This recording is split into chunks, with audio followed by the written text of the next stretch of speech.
The show is called My Jerusalem. It was originally developed from a song about a one-night stand between an Israeli woman and a Palestinian man in Edinburgh.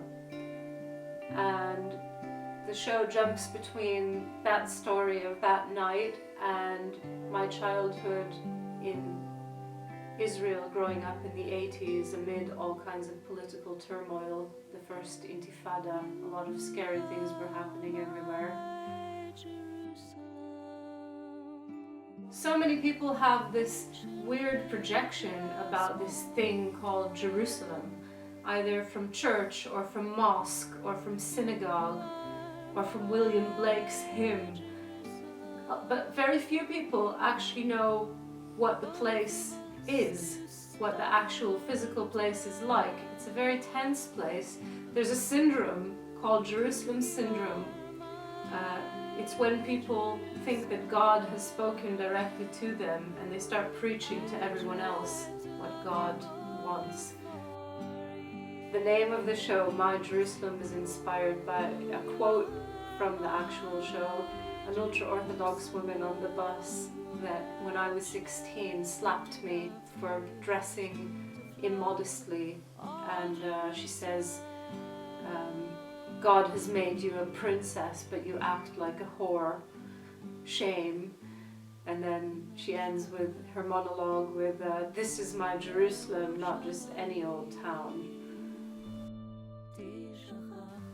I was quite pleasantly surprised to know that people who grew up in different places found it very relevant to their own experience.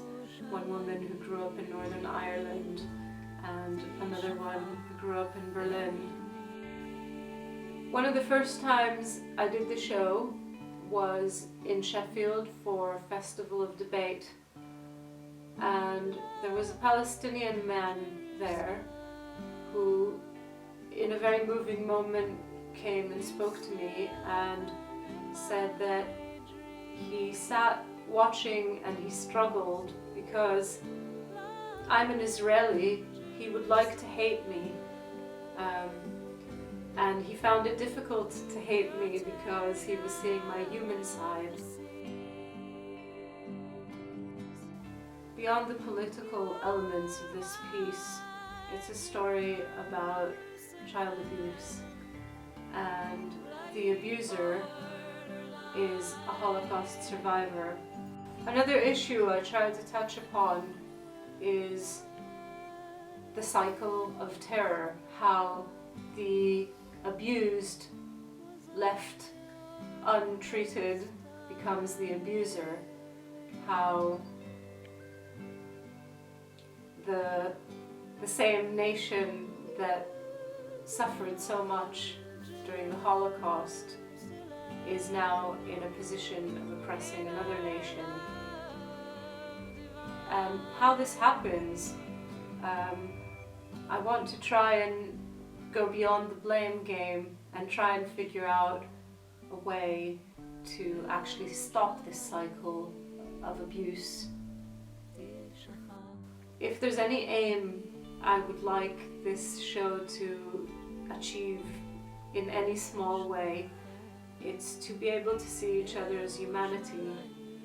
There's so much hatred, so much racism, so much fear in that region of Israel and Palestine, and I believe that the only way anything is ever going to change is if we can really go beyond the blame game and see each other as humanity in all its vulnerability.